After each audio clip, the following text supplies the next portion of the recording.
Anong problema mo sa panot? Sabi ko sa kanya. Hindi naman mababaw mag-isip, no? Kasi nga, Tagalog na nga yung content eh. Tapos, hindi mo pa naintindihan. Nagulat ako, hindi nagsisend yung reply ko sa kanya. Yun pala, dinelete na. Ba't mo dinelete? Dahil siguro dinelete. Huwag mo di-delete. Dahil hindi ko naman dinidelete yung mga ganyang comment dito. At babasahin ko pa yan sa libo-libong nanonood dito, no? Tignan ko lang kung di ka matunaw sa kahihiyan, no?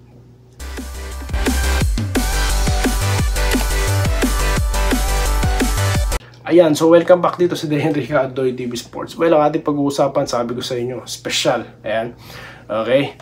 Number 7 ng Barangay Ginebra. Okay, so ayang number 7 na yan, napaka-meaningful niyan, okay, sa mga taga-barangay. At mga pa-shoutout. No? Habang pinag-uusapan po natin yung ating topic, shoutout na po kagad. Okay, para mabasa ko na, masama kayo rito sa ating content.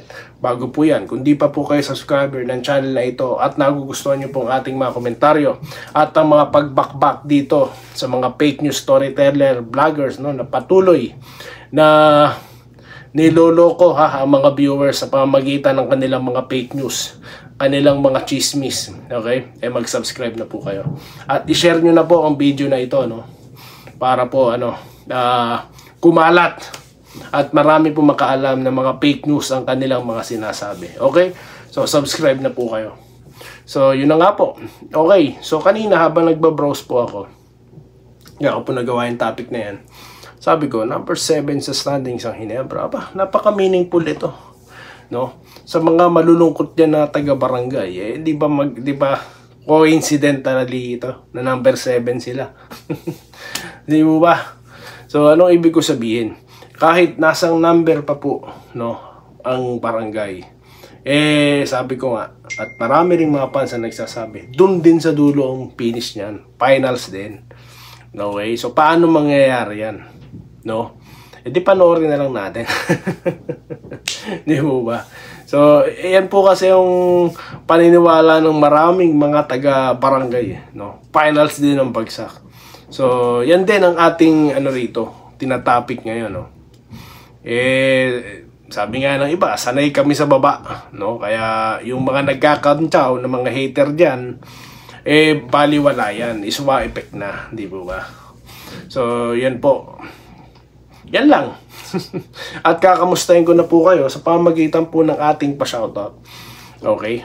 So, magkakaroon nga po pala ng bakbakan. Ayan, ang Barangay Ginebra at ang Rain or Shine. At bounce back po, nakalagay din dyan sa topic natin. Kasi nga, hindi po papayag ng Ginebra na back-to-back na natatalo. Okay? Dahil nga po, mahirap pong matalo ng 2 beses at ang barangay hindi papayag yan, kaya sigurado major adjustment na naman po ang gagawin dyan. Well, mahirap po kalaban ng Rain or Shine in a sense kasi nga po buhay ang mga diwa ng mga player nila dahil sa mga pagtuturo nito ni Coach Yengaw. Kilala naman po natin yan. Okay? Kaya yan po ang kapanapanabig din sa bakbakan na yan. Okay? So marami pa po tayong pag-uusapan tungkol dyan. Shoutout na po tayo habang tinatopic natin ito. Bali, yung mga hindi nga po pala fans ng Ginebra, welcome pa rin naman po kayo, of course. Sama-sama tayo rito. Kanina nga pala, bago ko ituloy itong shoutout, meron na nag-comment na sabi niya, hoy, panot! Ba, may pag-ganun pa, tapos may patawa-tawa pa. Gusto niyang palitawin dito sa content ko na sinabi ko na ang intindi niya, gusto ko si Mikey Williams sa Ginebra. Binabakbakan ko nga yung mga nagpapakalat ng ganyang fake news no? Nire-replyan ko na siya, alam niyo reply ko sa kanya. Tinawanan ko lang din. Anong problema mo sa panot? Sabi ko sa kanya. Hindi naman mababaw mag-isip, no? Kasi nga, Tagalog na nga yung content Tapos, hindi mo pa naintindihan. Nagulat ako, hindi nagsisend yung reply ko sa kanya. Yun pala, dinelete na. Ba't mo dinelete? Dahil na, napansin mo, ang daming comment, ikaw lang kakaiba. Hindi ka kasi nag-iisip. Yan ang hirap. Dalawang bagay ka lang. Kung hindi ka hater, ikaw, kasama, no? O baka pakawala ka ng mga fake news vloggers na pumapasok dito sa channel. Dalawa lang eh. Ba't ka nagagalit sa content ko? Basahin nyo lahat ng comment dyan. Testimonials. Sabi ko nga sa nakaraang content, walang pumapasok na mga haters eh. No, merong naligaw, isa. O, nahiya siguro, dinilit. Huwag mo di-delete. Dahil hindi ko naman dinidelete yung mga ganyang comment dito. At babasahin ko pa yan sa libo-libong nanonood dito. No? Tignan ko lang kung di ka matunaw sa kahihiyan. No? Tignan natin. Okay, dito tayo ha. Comment tayo ha. Dito sa mga nag-comment sa atin. Ano ba yung ating last na ano? Ito pa yung ating kasi pagkokomentan, okay? Dito tayo kay Solitero Constantino, okay? TNT versus Converge daw ang kanyang prediction dito sa nangyayaring PBA Commissioner's Cup, okay? So magandang magandang bakbakan din po yan ha. Panalo mga basketball fans dyan. Ito po si Renante Tero, no? Shout out TNT Nations. Ayan, oh. Sabi ko naman sa inyo eh. Ang mga taga TNT po dito, no? Mga taga Converge, welcome kayo. Okay, pag-uusapan natin ang mga komentaryo nyo. Sabi naman ito ni Cherry May Baron, na karma daw po ang ano naman pong karma dun, no?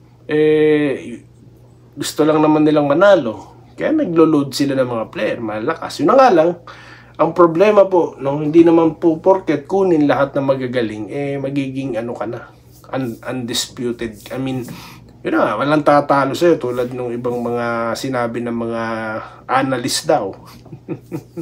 Di ngayon, wala na nagtatapik niyan eh. Diba? Sabi ko nga, tinutulan ko eh.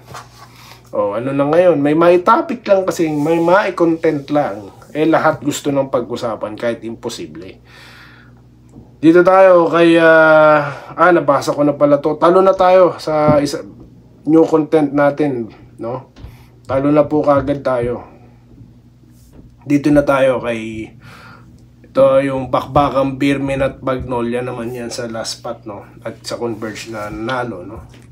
Okay, dito tayo kay Renante Gutierrez. Buwakaw daw pong Ginebra, magagaling na player. Nila sobrang lakas na sila. Hindi rin maganda, maraming magaling. Yun po yung binanggit ko kanina. No, hindi porket magagaling lahat, undisputed na. Ito, sabi ni Rylet, sabi daw nung isa, may trade daw. Hindi po ako naniniwala hanggat hindi yan nailathala sa mga legit sources. Okay. Sa mga sinabi niya po ba, sabihin na natin nagkatotoo yung ilan. Yung latest po ba, ano nangyari? So kung yung ERAM, di ba? Ano nangyari dyan? Sino ba nagpakalat ng ERAM? Ang daming kumagat eh. Ayan naman pong Troy Rosario. Kung tawag dito, kahit ako na-predict ko ng Ginebra yan eh. Di ba meron pa nga akong tatlong dahilan kung bakit napunta sa Ginebra. Kinontent natin yan twice, di po ba? So hindi na po madaling or mahirap hulaan yan. Di po ba? Lalo na at wala naman pong legal na magbabawal kay Troy, di ba? Or sa Ginebra. So ganun po. So yung mga ganyan po na hindi ako naniniwala. Dapat po manggaling yan mismo sa mismo management. Di kung kani-kanino, no?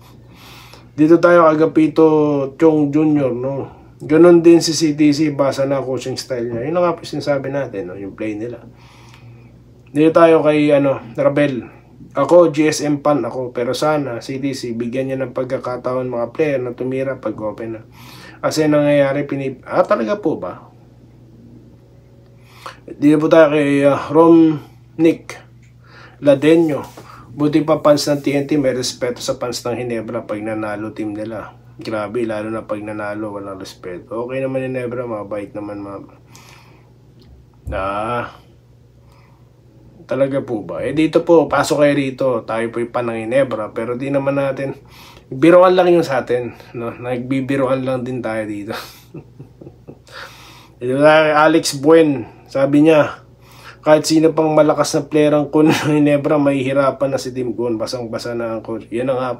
Well, kung yun nga po, kung napapanood nyo, napanood nyo yung mga laban na Ginebra, talaga po yung depensa sa kanila, no? Talagang tila basang-basa na po. Pero alam nyo, yung natalo po sila sa Converge, sayang yun kasi nga nalamangan na nila Converge. Yun na nga lang. Yan po din ang problema. Tumitirik. Naalala nyo po ba yung Gilas, di ba? Tumitirik, no? So, dapat po talaga may solusyon dyan. At di ako naniniwalang si Brownlee lang lagi ang dapat may hawak ng bola, no? Sa mga ganyang pagkakataon. Dito tayo kay Renan Tetero, TNT Solid from Maasin City. Diba? Ba yung mga taga-TNT na talaga, sabi ko sa inyo, yung mga taga-TNT rito eh.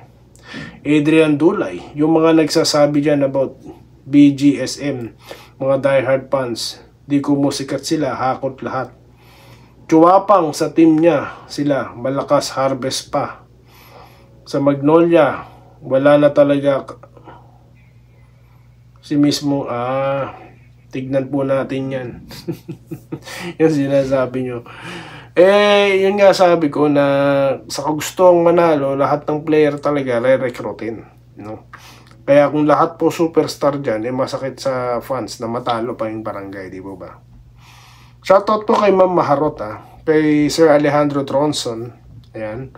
Si Neil Ora, ayan, fans naman ng Converge, shoutout po.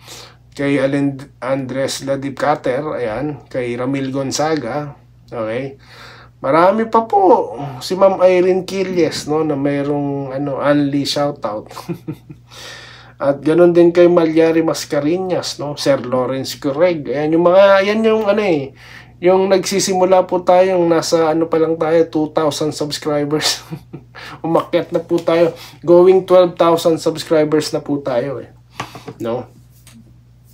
Kaya yun, yung live po natin, nagkakaroon po ako ng technical issues. Ayoko po kasing bandang kalagitnaan ng talakayan natin, biglang may interrupt, no? Kaya, kaya maantala po muna yung ating live. Pero baka po basta magla-live po tayo kasi sobrang dami na po talaga na nagko-comment at ako po binabasa ko po yan, no? Nagre-reply po ako sa pamamagitan ng content. Gusto ko po kasi kasali kayo rito, no, sa content na ito, no?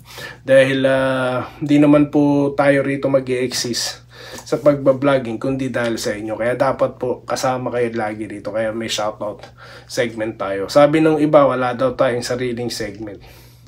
Meron po bang vlogger na nagbibigay ng maraming oras para basahin ang komento ng mga subscribers?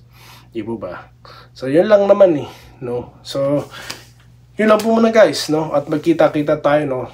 Para pag-usapan naman po ang bakbakang rain or shine at Barangay Ginebra.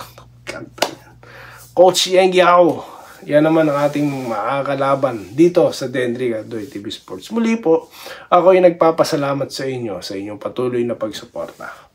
Keep safe po guys at magandang umaga sa inyong lahat. Salamat po sa panonood. Subscribe na para sa mga susunod na basketball at boxing videos.